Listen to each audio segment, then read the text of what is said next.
Today I want to talk about body image. I know a lot of girls, well, especially girls, deal with body image issues and struggle with it, and I am one of those girls.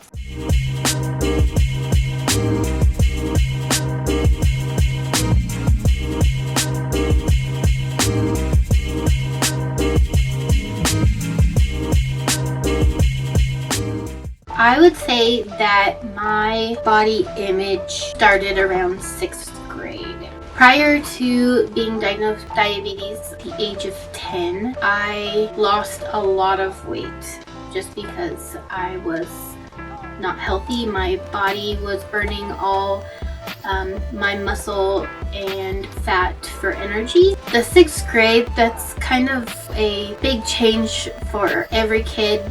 Going into middle school is a big difference from elementary school. But a month prior to starting 6th grade is when I was diagnosed with type 1 diabetes. Starting middle school, finding out I was diabetic, going through puberty, that was all a big battle in my head and physically in my body. When I found out I was type 1 diabetic and I started taking insulin, following my diet from the dietitian, counting my carbs, and doing everything I was supposed to do, I started to gain weight. And that was really hard for me, especially because a lot of girls, that I hung around were skinny and fit and played soccer, and I was just becoming a chubby thing. I never really struggled with my body image until then, and then 6th grade wasn't too bad, 7th grade wasn't too bad, and then it took another turn for the worse when I started high school. In high school, I don't exactly remember when. I know it was pretty early, freshman year or sophomore year. I found out, and I didn't know till recently it had a name for it, but I learned that I could not take my insulin, eat whatever I wanted, snack on whatever I wanted, and I would lose weight. I remember times where me and my sister would get a 20-piece chicken nugget, a bucket of fries, 2 buckets of fries, and a large Diet Coke, and I would kill it all. And I would lose weight. I went through quite a few years of not taking insulin to maintain a good weight and stay skinny and like the way I looked, and I didn't have to worry about what I was eating. So that took a really big toll on my body. If I could turn back the hands of time, I would totally not ever do that, because that, now looking back, is a big reason why I think that I have a lot of health issues and complications from the diabetes, because there was a good amount of time, I would say from 15 to probably around the age of 20, that I used that to control my weight, and it really took a toll on my body. After high school, I would say I didn't really have an issue with food per se. It was just the weight aspect and looking at a number on the scale and thinking that, for my height going to the doctor for my height and the weight that I was at, I was still considered, overweight, and that really got to me. So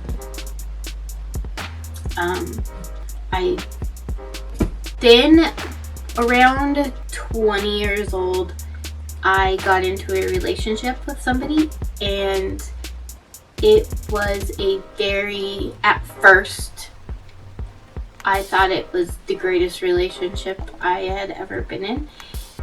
Turns out it was the worst relationship I've ever been in. And it was not only emotionally, it was emotionally, verbally, and physically abusive.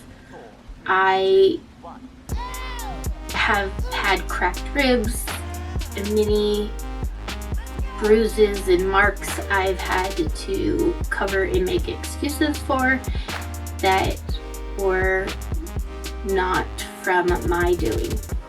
That really went into my body image, and I was told by the person I was with that I needed to lose weight. I couldn't eat this. I didn't look a certain way. And so I would again go back to I'm not going to take insulin for a day or two here so I could fast and easily lose weight. Fast forward to around 25, is when I really remember starting to see side effects of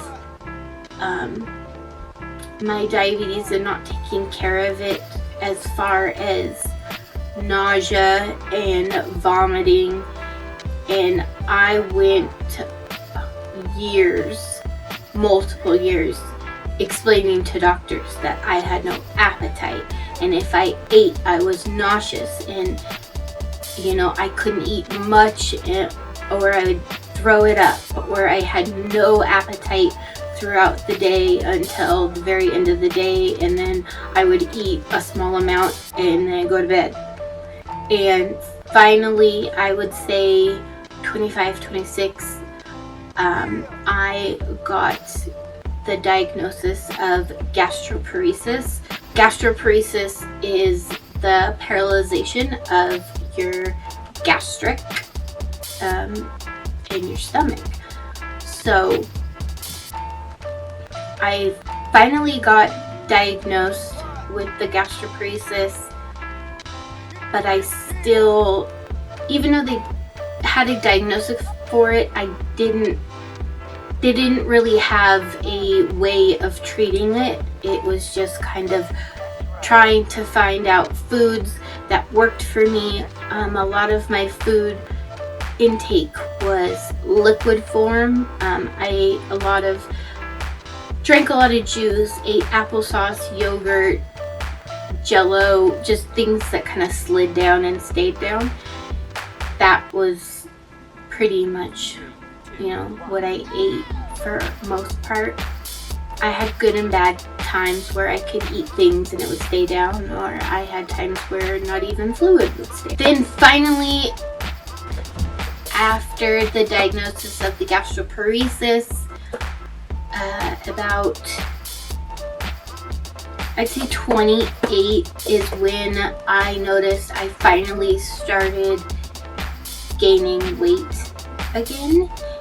And that was around the time where my doctor started doing a lot of labs. I was having monthly labs to check my kidney function, and it very progressively went downhill from there. I would say that I did maybe 5 to 6 months of monthly labs to check my creatine levels. Right before I turned 29, it was I believe it was May 26th, I got really sick. I went to the hospital and they said, today we are going to put you on dialysis. So that night I had a chest catheter port placed and I started dialysis, and I lost a lot of weight again. I had to really watch. Being on dialysis, your body doesn't flush, you don't pee often, if at all, and your body holds on to every ounce of fluid you take in your body, even if that is, broth, jello, grapes, oranges, zucchini that turns into liquid. It stays in your body and it makes you plump and fluid heavy, and it stays in all your muscles. And my back swells, my face swells, I get a lot of swelling in my eyes, my hands swell, and that really is when my issues with body image really started to change. I started having surgeries, and that really changed my physical appearance. And from then on, my body has changed dramatically. I've had 30 plus surgeries on my left arm alone, and it's started from my lower arm and gone up and up and up to now it is in my neck. So I have scars all over my arm. I like to call this my Frankenstein arm. I have them all over my chest, my neck now. I have my J-tube and all my scars from having the J-tubes placed. And now, since middle of last year, now I'm having scars from having the dialysis placed in my left leg. That has really been hard for me to not just look at a weight and see the change in my body, but now seeing all the scars, and especially during the summertime, they're more visible to people who don't know me. And my illnesses have always kind of been the invisible illnesses that if you didn't know just looking at me, you wouldn't know I was sick. But now they're visible to other people. And I get a lot of stares. And that's been something that's been hard for me, because it was something that I was always able to hide. And now it's something that I can't hide because everybody can see it now. So something else that I want to add to this. Like I was saying, my illnesses have always kind of been a invisible thing. And a few years back, I got a handicap sticker for my car. So when I am really sick and I don't have the energy to walk around or park far away and get to the front door of the hospital or doctor's appointments and stuff like that, I have that to use. And one of my biggest pet peeves that I have is the looks that I get from older people that look at me and give me the dirtiest looks for using a handicap. And I get those looks like, why is this young girl who drives a little, well, it's not little, but a sports car, jumps out with, her hair done or makeup done, and I get out of the car, to the naked eye, I may look like, oh, I'm using my grandma's handicap sticker, but no, it's mine, and I use it when I need to. So, the next time you try to judge somebody for using a handicap sticker, don't, because you never know what other people are going through, even if you can't see it on the outside. That's my TED Talk for the day. It was really hard at the first summer, when the first summer came around and I had the J-tube and all the dialysis tubing in my arm, and I wanted to put a bathing suit on, and I don't look the same. I've aged, and I can feel it.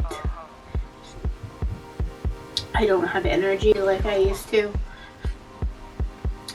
I get tired easy.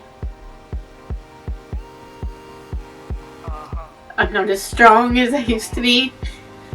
And it's hard. But I have a great support team, and they tell me every day how strong I am.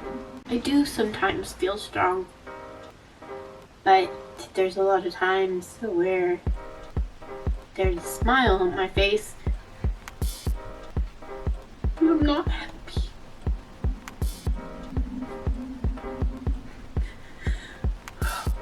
And I just hide it. But I will get through it. And doing these videos is really helping me to get things out and meet new people that may not be going through exactly the same things I go through, and not at the same pace I go through it, or maybe they're having more issues than I'm having, but I'm finally meeting new people that have similar issues and things that they deal with on a day-to-day basis, and it's nice, and it's making it a little bit easier. If you guys have problems and you need somebody to talk to, you can talk to me and ask me questions, and I am always open and honest, and I would love to help other people that are having the same thing or not the same thing that I'm going. Thanks, guys. Please like and subscribe.